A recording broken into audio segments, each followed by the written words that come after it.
హీరోగా జీవితాన్ని ప్రారంభించి ప్రపంచాన్ని శాసించే స్థాయికి ఎదిగిన ప్రధానమంత్రి నరేంద్ర మోడీ జీవితం నేటి యువతకు ఆదర్శప్రాయమని రాజ్యసభ మాజీ సభ్యులు టీజీ వెంకటేష్ అన్నారు. నగరంలోని స్పోర్ట్స్ అథారిటీ మైదానంలో ఏర్పాటు చేసిన 3వ రాష్ట్ర స్థాయి పవర్ లిఫ్టింగ్ పోటీల ముగింపు కార్యక్రమంలో ఆయన ముఖ్య అతిథిగా పాల్గొన్నారు. నగరంలోని స్పోర్ట్స్ అథారిటీ మహిళల్లో Amaravati power lifting association of Andhra Pradesh ఆధ్వర్యంలో ఏర్పాటు చేసిన 3వ రాష్ట్ర స్థాయి పవర్ లిఫ్టింగ్ ఛాంపియన్షిప్ పోటీల ముగింపు కార్యక్రమంలో ముఖ్య అతిథిగా రాజ్యసభ మాజీ సభ్యులు టీజీ వెంకటేష్ పాల్గొన్నారు. ఈ సందర్భంగా రాష్ట్ర స్థాయి పవర్ లిఫ్టింగ్ పోటీల్లో విజేతలుగా నిలిచిన క్రీడాకారులకు ఆయన బహుమతులను అందజేశారు.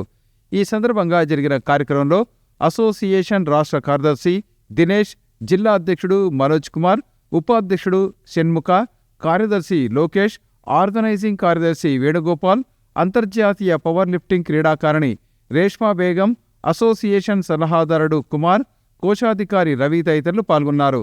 ఈ సందర్భంగా రాజ్యసభ మాజీ సభ్యులు టీజీ వెంకటేష్ మాట్లాడుతూ క్రీడాకారుడు ప్రధానమంత్రి నరేంద్ర మోదీని ఆదర్శంగా తీసుకుని జీవితంలో ఉన్నత స్థాయికి చేరుకోవాలని తెలియజేశారు.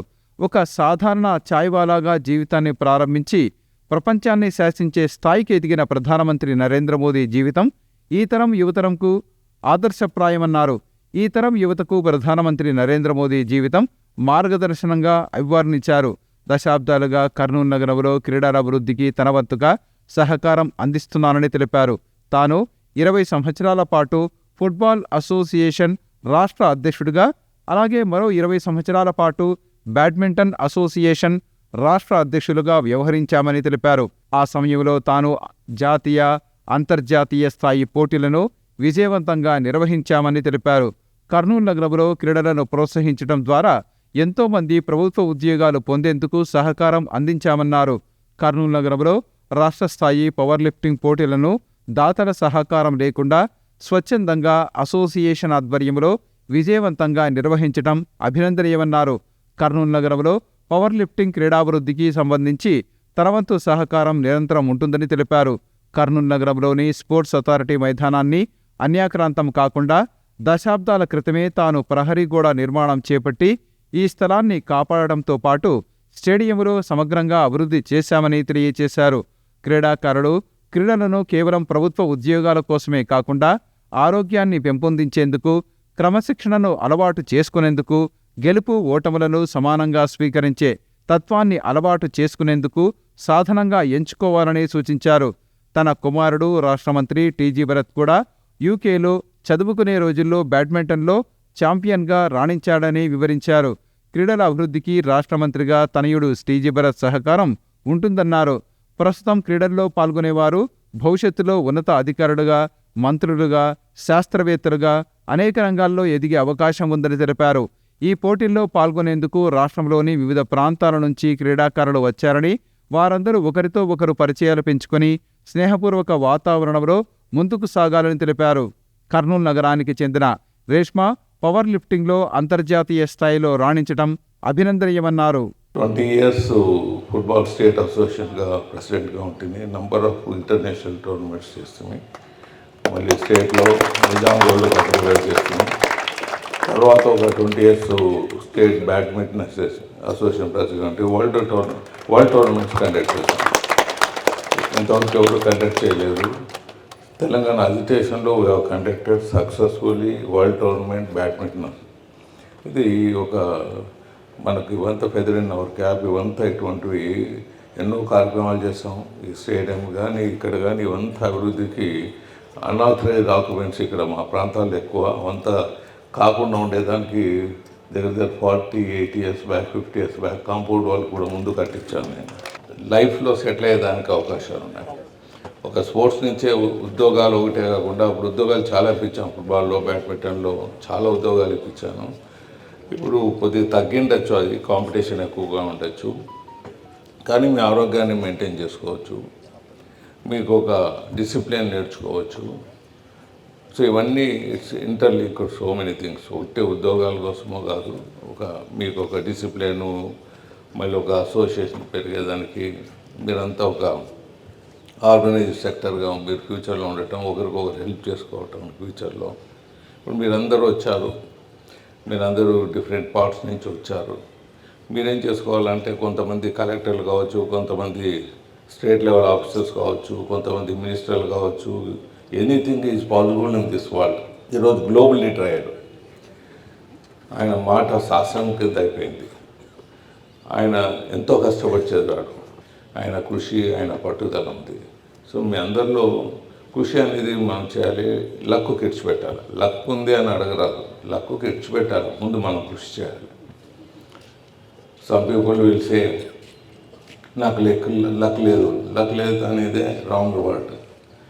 మనం కృషి చేసి లక్ రాలేదంటే అప్పుడు చెప్పాలి మనకు లక్ లేదని. కృషి చేయకుండా మాకు లక్ లేదంటే ఎట్లయితుంది? It's not correct. సో అలాగే మోదీ గారు చాలా డైనమిక్గా ముందుకు వెళ్ళారు. మనకందరికీ మార్గదర్శనం మనం తీసుకోవాలి. ఇలాంటి నాయకులు మనకు ఉన్నారు, దేశ గౌరవాన్ని కాపాడుతున్నారు. మరి ఇలాంటి వాళ్ళని మీరు స్పోర్ట్, మీరు నాయకులు తీసుకోవాలి. మీరంతా కుటుంబంగా ఉండాలి. Irrespective of the location, place, reason విడిచిపెట్టి మీరందరూ ఒక కుటుంబంగా ఉండి ఫ్యూచర్లో మీరు ఏమైనా ఒకరికొకరు కావాల్సింటే అమ్మాయిలు, అబ్బాయిలు ఒకరికొకరు సహాయ సహకారం అందించుకుంటూ ముందుకు పోవాలి. ఇవన్నీ మనం మిగతావన్నీ కులము, మతము ఇవంతా సెకండరీ థింగ్. మనమంతా భారతీయులని తెలుసుకొని ముందుకు పోతే మనకు భవిష్యత్తు ఉంటుందని సెలవిస్తూ మీరు ఇంకా బాగా పార్టిసిపేట్ చేయాలి. ఇంకా మీరు ఉత్తీర్ణులు కావాలని తెలియజేస్తూ సెలవిస్తున్నాను. శ్రీ రూపాల సంగమేశ్వర స్వామి ఆశీస్సులతో ప్రజలందరూ సుఖ సంతోషాలు, శాంతి సౌభాగ్యాలతో జీవించాలని ఆలయం ఈవో గుర్రెడ్డి అన్నారు. నగర శివారులోని జగన్నాథం కట్టుపై వెలసిన శ్రీ రూపాల సంగమేశ్వర స్వామి ఆలయంలో మహాశివరాత్రి వేడుకలు ఘనంగా ప్రారంభమయ్యాయి. నగర శివారులోని జగన్నాథ గట్టుపై వెలిసిన శ్రీ రూపాల సంగమేశ్వర స్వామి ఆలయంలో మహాశివరాత్రి పర్వదిన వేడుకలు అత్యంత వైభవంగా ప్రారంభమయ్యాయి. ఈ సందర్భంగా నగరంలోని వివిధ ప్రాంతాలతో పాటు జిల్లాలోని వివిధ ప్రాంతాల నుంచి భక్తులు అధిక సంఖ్యలో తరలివచ్చి శ్రీ రూపాల సంగమేశ్వర స్వామిని దర్శించుకున్నారు. మహాశివరాత్రి వేడుకల పర్వదినాన్ని పురస్కరించుకుని భక్తులు వేల సంఖ్యలో తరలివచ్చే అవకాశం ఉన్న నేపథ్యంలో ఆలయ అభివృద్ధి కమిటీతో పాటు అధికార యంత్రాంగం అవసరమైన అన్ని ఏర్పాట్లను చేసింది. భక్తులకు ఎలాంటి అసౌకర్యం కలగకుండా మంచినీటి సదుపాయంతో పాటు అన్ని రకాల ఏర్పాట్లను ముందస్తుగానే ఏర్పాటు చేశారు. మహాశివరాత్రి పర్వదినాన్ని పురస్కరించుకుని భక్తులు అధిక సంఖ్యలో తరలివచ్చి స్వామివారికి ప్రత్యేక పూజలతో పాటు పాలాభిషేకం తదితర కార్యక్రమాలను నిర్వహించారు. క్యూలైన్లలో భక్తుల రద్దీ నేపథ్యంలో వారికి ఎలాంటి అసౌకర్యం కలగకుండా పోలీసులచే బందోబస్తు కార్యక్రమాన్ని నిర్వహించారు. మహాశివరాత్రి పర్వదిన వేడుకల నేపథ్యంలో జగన్నాథగట్టుపై వెలిసిన శ్రీ రూపాల సంగమేశ్వర స్వామి ఆలయంతో పాటు పరిసర ప్రాంతాలలో ఆధ్యాత్మిక వాతావరణం వెల్లివిరిసింది. ఈ సందర్భంగా ఆలయ కమిటీ ప్రతినిధులు మాట్లాడుతూ ప్రతి సంవత్సరం జగన్నాథగట్టుపై వెలిసిన శ్రీ రూపాల సంగమేశ్వర స్వామి ఆలయంలో మహాశివరాత్రి పర్వదిన వేడుకలను ఘనంగా నిర్వహించడం జరుగుతోందన్నారు. జిల్లాలోని వివిధ ప్రాంతాల నుంచి వేల సంఖ్యలో భక్తులు తరలివచ్చి స్వామివారిని దర్శించుకుంటారన్నారు. జగన్నాథగట్టుపై ఉన్న ఆలయానికి చేరుకునేందుకు కర్నూలు నగరం నుంచి ప్రత్యేకంగా బస్సులను ఏర్పాటు చేసినట్లు వారు తెలిపారు. ఈరోజు మహాశివరాత్రి పర్వదినం సందర్భంగా మన కర్నూలు జిల్లా పట్టణంలో ఏకైక క్షేత్రంగా రూపాల సంగమేశ్వర దేవస్థానము 4 కిలోమీటర్ల ఉన్న కర్నూలు ప్రజలు కానీ చుట్టుపక్కల గ్రామస్తులు కానీ ఈ యొక్క స్వామి శివరాత్రి సందర్భంగా దర్శించుకునే భక్తులు వేలాదిగా వస్తున్నారు.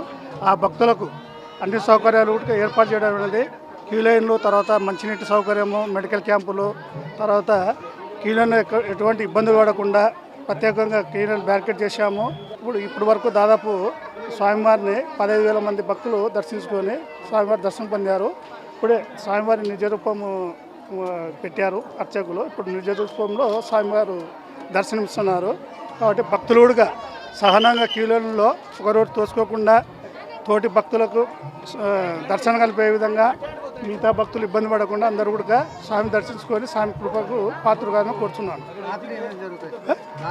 రాత్రి వచ్చేసి లింగోద్భవం జరుగుతుంది 12 గంటలకు. తర్వాత సంస్కృత కార్యక్రమాలు ఉంటాయి. వచ్చేసి తర్వాత 3 గంటలకు కళ్యాణం ఉంటుంది, స్వామివారి కళ్యాణం. రేపు రథోత్సవం ఉంటుంది. ప్రస్తుతం ఉన్న పరిస్థితుల్లో ప్రతి ఒక్కరూ ఆధ్యాత్మిక విలువలు పెంపొందించుకుని సమాజ హితానికి పాటుపడాలని మార్కెట్ యార్డు మాజీ చైర్మన్ పెరుగు పురుషోత్తం రెడ్డి పేర్కొన్నారు. నగర శివారులోని శ్రీ రూపాల సంగమేశ్వర స్వామి ఆలయం వద్ద మహాశివరాత్రి పర్వదినాన్ని పురస్కరించుకొని భక్తులకు అన్నప్రసాద వితరణ కార్యక్రమాన్ని ఏర్పాటు చేశారు. నగర శివార్లలోని జగన్నాథగట్టుపై వెలిసిన శ్రీ రూపాల సంగమేశ్వర స్వామి ఆలయంలో మహాశివరాత్రి పర్వదినాన్ని పురస్కరించుకుని మాజీ మార్కెట్ యార్డు చైర్మన్ పెరుగు పురుషోత్తమరెడ్డి కుటుంబ సభ్యులు భక్తులకు అన్నప్రసాద వితరణ కార్యక్రమాన్ని నిర్వహించారు. ప్రతి సంవత్సరం జగన్నాథం గట్టుపై జరిగే మహాశివరాత్రి వేడుకల సందర్భంగా పెరుగు పురుషోత్తమరెడ్డి కుటుంబ సభ్యులు భక్తులకు అన్నప్రసాద వితరణ కార్యక్రమాన్ని నిర్వహించడం ఆనవాయితీగా వస్తోంది. ఇందులో భాగంగానే ఈ ఏడాది కూడా మహాశివరాత్రి పర్వదినాన్ని పురస్కరించుకుని మాజీ మార్కెట్ యార్డు చైర్మన్ పెరుగు పురుషోత్తమరెడ్డి ఆయన కుటుంబ సభ్యులు ఈ వేడుకల్లో పాల్గొనేందుకు వచ్చిన భక్తులందరికీ అన్నప్రసాద వితరణ కార్యక్రమాన్ని ఏర్పాటు చేశారు. భక్తుల సంఖ్యను దృష్టిలో ఉంచుకుని ఎవరికీ తక్కువ కాకుండా అందరికీ అన్నప్రసాదం అందేలా వారు ఎప్పటికప్పుడు పర్యవేక్షణ చేస్తున్నారు. ప్రతి సంవత్సరం మహాశివరాత్రి పర్వదిన సందర్భంగా పెరుగు పురుషోత్తమరెడ్డి కుటుంబ సభ్యులు అన్నదాన కార్యక్రమాన్ని నిర్వహించడం వల్ల భక్తులు సంతోషాన్ని వ్యక్తం చేస్తున్నారు. ఈ సందర్భంగా పెరుగు పురుషోత్తమరెడ్డి మాట్లాడుతూ మహాశివరాత్రి పర్వదినాన్ని పురస్కరించుకుని జగన్నాథగట్టుపై ఉన్న శ్రీ రూపాల సంగమేశ్వర స్వామి వారిని దర్శించుకునేందుకు వచ్చే భక్తులందరికీ అన్నప్రసాదాన్ని అందించడమే ధ్యేయంగా తమ కుటుంబం ప్రతి సంవత్సరం ఈ కార్యక్రమాన్ని నిర్వహిస్తోందన్నారు. ఎంతమంది భక్తులు వచ్చినా వారికి అన్నప్రసాదం అందేలా అవసరమైన అన్ని చర్యలు తీసుకుంటున్నామన్నారు. శ్రీ రూపాల సంగమేశ్వర స్వామి ఆశీస్సులతో ప్రజలందరూ సుఖ సంతోషాలు, శాంతి, సౌభాగ్యాలతో జీవించాలని ఆయన ఆకాంక్షించారు. ఈరోజు స్వామివారి దర్శనానికి రావడం జరుగుతుంది. వచ్చిన భక్తాదులందరికీ కూడా మేము దిన్నదేవరపాడు గ్రామ నివాసమైనటువంటి నా పేరు పెరుగు పురుషోత్తమరెడ్డి. మేము మా కుటుంబ సభ్యులు, మా అన్నదమ్ములు, మా చెల్లెలు అందరూ మా అమ్మ నాయన జ్ఞాపకార్థం ఈరోజు వచ్చిన ప్రతి ఒక్క భక్తునికి కూడా ప్రసాద కార్యక్రమం ఏర్పాటు చేసినాము. ఇది గత 8-9 సంవత్సరాల నుంచి జరుగుతుంది. మాకు అందరు సహకరిస్తున్నారు. పంచాయతీ వారు, ఎండోమెంట్ వారు, రెవెన్యూ వారు, పోలీస్ వారు, అభివృద్ధి కమిటీ అని పెద్దలు ఉన్నారు. వారు అందరి సహకారంతో ఈ కార్యక్రమం కొనసాగిస్తున్నాం. అదేవిధంగా వచ్చిన ప్రజలు కూడా ఇంకా బాగా సహకరిస్తే మేము ఉత్సాహంగా ఇటువంటి కార్యక్రమాలు చేయడానికి అవకాశం వస్తుంది. కాబట్టి ప్రజలందరూ కూడా దేవదేవుడిని సందర్శించుకొని మాకు సహకరించి ఆ దేవుని ప్రసాదం స్వీకరించి దేవుణ్ణి బాగా మొక్కి మళ్ళీ వచ్చే సంవత్సరానికి మళ్ళీ ఇంకా 4 భక్తులను ఎక్కువ పిలుచుకొచ్చి సందర్శించుకొని వారి కోరికలు తీర్చుకుంటారని కోరుతున్నాం అందరికి. నగరంలోని సిల్వర్ జూబ్లీ కళాశాల సర్కిల్ కు జై జవాన్ సర్కిల్ గా నామకరణం చేయాలని జిల్లా మాజీ సైనికుల సంక్షేమ సంఘం నాయకులు కోరారు. ఈ మేరకు పుల్వామాలో 2019వ సంవత్సరం ఫిబ్రవరి 14వ తేదీ ఉగ్రదాడి నేపథ్యంలో అసువులు బాసిన 44 మంది వీర జవాన్లకు వారు నివాళి అర్పించారు. 2019 ఫిబ్రవరి 14వ తేదీ పుల్వామాలో ఉగ్రవాదులు జరిపిన దాడి నేపథ్యంలో 44 మంది వీర జవాన్లు అసువులు బాసిన సందర్భాన్ని పురస్కరించుకుని నగరంలోని సిల్వర్ జూబ్లీ కళాశాల సర్కిల్ వద్ద మాజీ సైనికుల సంక్షేమ సంఘం ఆధ్వర్యంలో నివాళులు అర్పించే కార్యక్రమాన్ని నిర్వహించారు. ఈ కార్యక్రమానికి దళపతి యువసేన కర్నూలు జిల్లా బీసీ సంక్షేమ సంఘం నాయకుడు ధర్మేంద్ర మద్దతు ప్రకటించారు. ఈ సందర్భంగా జరిగిన కార్యక్రమంలో కర్నూలు జిల్లా మాజీ సైనికుల సంక్షేమ సంఘం అధ్యక్షుడు బాబురాజు, ప్రధాన కార్యదర్శి ఫక్రుద్దీన్, కోశాధికారి గణేష్, మాజీ అధ్యక్షులు శేషిరెడ్డి, మాజీ కార్యదర్శి కేడీవీఎం రెడ్డి తదితరులు పాల్గొన్నారు. ఈ సందర్భంగా వారు మాట్లాడుతూ 2019వ సంవత్సరంలో పుల్వామాలో జరిగిన ఉగ్రదాడిలో దేశ రక్షణ కోసం 44 మంది సైనికులు ప్రాణాలను త్యాగం చేశారని, వారి త్యాగాలను జాతి ఎన్నటికీ మర్చిపోదని తెలిపారు. వారి త్యాగాలను స్మరించుకునేందుకు తాము ఈ కార్యక్రమాన్ని నిర్వహించినట్లు తెలిపారు. దేశం కోసం, దేశ రక్షణ కోసం వారు అర్పించిన ప్రాణాలను స్మరించుకుంటూ నగరంలోని సిల్వర్ జూబ్లీ కళాశాల సర్కిల్కు జై జవాన్ సర్కిల్గా నామకరణం చేయాలని వారు రాష్ట్ర మంత్రి టీజీ భరత్కు విజ్ఞప్తి చేశారు. అందరూ కూడా ఈ సర్కిల్ మీదుగానే వెళ్తారు కాబట్టి కర్నూలు ప్రాంత వాసులుగా, ఈ చుట్టుపక్కల ప్రాంత వాసులుగా మేమందరం కోరుకునేది ఒకటే, ఈ సర్కిల్ ని జై జవాన్ సర్కిల్ గా అధికారికంగా ప్రకటించవలసిందిగా అధికారులని, ముఖ్యంగా